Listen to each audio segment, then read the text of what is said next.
السلام عليكم ورحمة الله تعالى وبركاته. كي دايرين؟ لاباس عليكم؟ كنتمنى من الله تكونوا بخير وعلى خير واحوالكم طيبة. اليوم ان شاء الله غنشارك معكم غريبة كاوكاو اللي كتجي خطيرة في المذاق، اقتصادية وكتخرج كمية وفيرة. غندوزو ان شاء الله باش نتعرفوا على المقادير وحتى على طريقة التحضير. بالنسبة للمقادير عندنا زلافة ديال السكر حبيبات وزلافة لاروب ديال زيت المائدة. عندي 2 كؤوس ديال العنبه ديال الكاوكاو اللي سبق لي حمرته وطحنته بالقشور ديالو.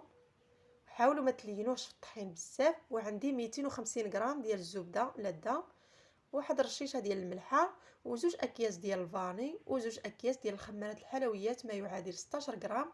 وعندي الدقيق اللي كيبقى على حسب الخليط.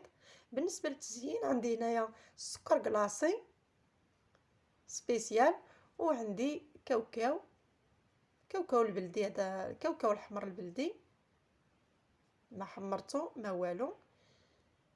خديت قصريه اللي غادا نوضع فيها هاد 250 غرام ديال الزبده.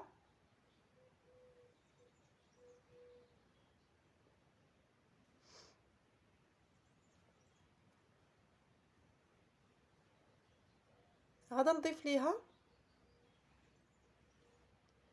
هاد الرشيشه ديال الملحه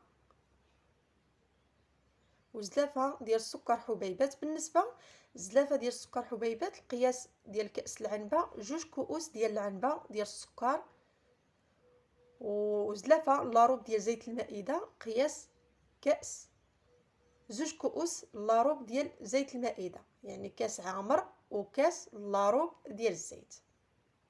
غادا نحاول نذوب هاد الزبده مع السكر.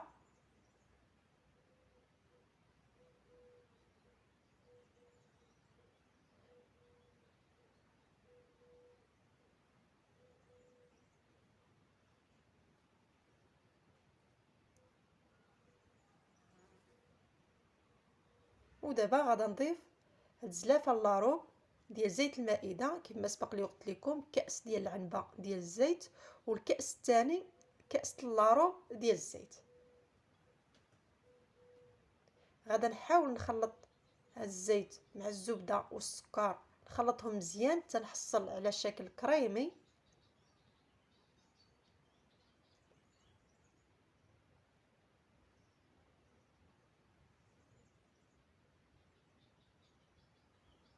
نحاول نخلط مزيان باش يذوب ليا هذاك السكر وكذلك الزبده.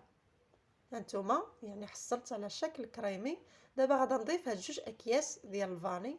بالنسبه لهاد غريبه ضروري ديروا فيها 2 اكياس ديال الفاني، كيزيدها واحد المذاق رائع.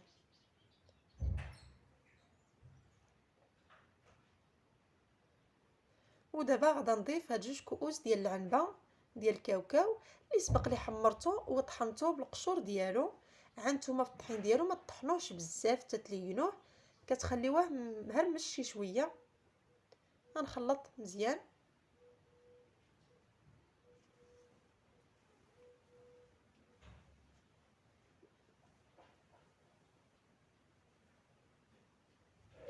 ودابا غادا نضيف الدقيق. بالنسبه للدقيق سبق لي عفوا غربلته. والكميه دائما، انا دائما عندي الكميه كتبقى على حسب الخليط، ما كنوزنش الدقيق. غادا نضيف هاد جوج خمارات ديال الحلويات ما يعادل 16 غرام.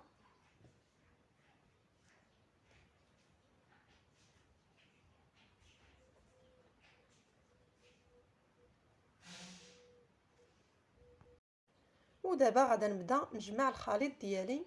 وانا كنجمع الخليط وانا كنضيف الدقيق شويه بشويه، يعني حتى كنحصل على القوام يكون رطب. غريبه خصها تكون رطبه ما تكونش قاصحه. الا كانت كان العجين ديالها قاصح غتجيكم قاصحه بزاف. ولا كان العجين ديالها رطب كتجيكم فيها واحد الهشه والقرمشه جد رائعه.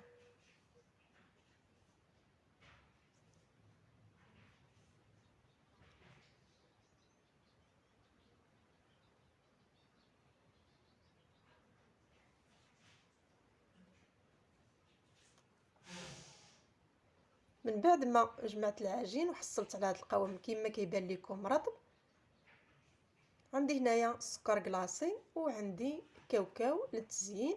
دابا غادا نبدا نشكل الكويرات. بالنسبه للحجم ديال الكويرات يعني كتبقى لكم الرغبه، بغيتو غريبه ديالتكم تجي كبيره ولا صغيره. انا هنا درت حجم متوسط. غادا نبدا نشكل كويرات على هذا الشكل هذا ونحط في السكر سكر كلاصي.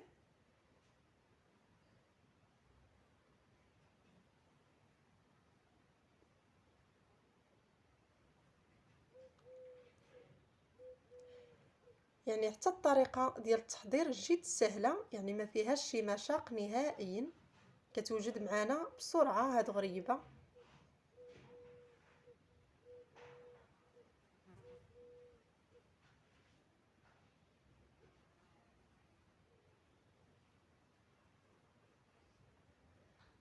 غادا نحاول نفندها فهاد السكر كلاصي مزيان على هاد الشكل هذا،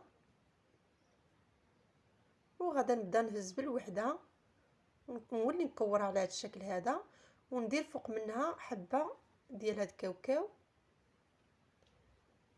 بالنسبه للكاوكاو انا ما حمرتوش حيت ملي غطيب لينا الحلوه ديالتنا في الفران تما فين غادي يتحمر. هذا نبدا نهز بالوحده كيف ما شفتوا ونولي نكركبها عاوتاني بالاكف ديال يديا، نقادها وعاد ندير ليها كاوكاوه من الفوق.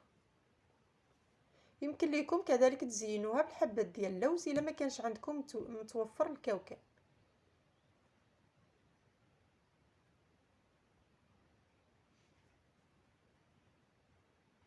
حاولوا تثبتوا كاوكاوه مزيان، حيت غريبه ملي كنديروها في الفران وكتنفخ كطلع هذيك الحبه ديال الكاوكاو. الا ما تثبتوهاش مزيان راه تقدر يعني تطيح لكم ملي كتكون كطيب.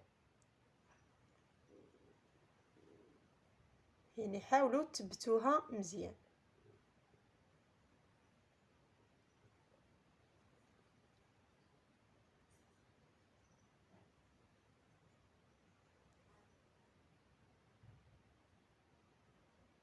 ودائما كنمشيو على نفس القياس، يعني القياس اللي بدينا عليه في الاول كنمشيو عليه.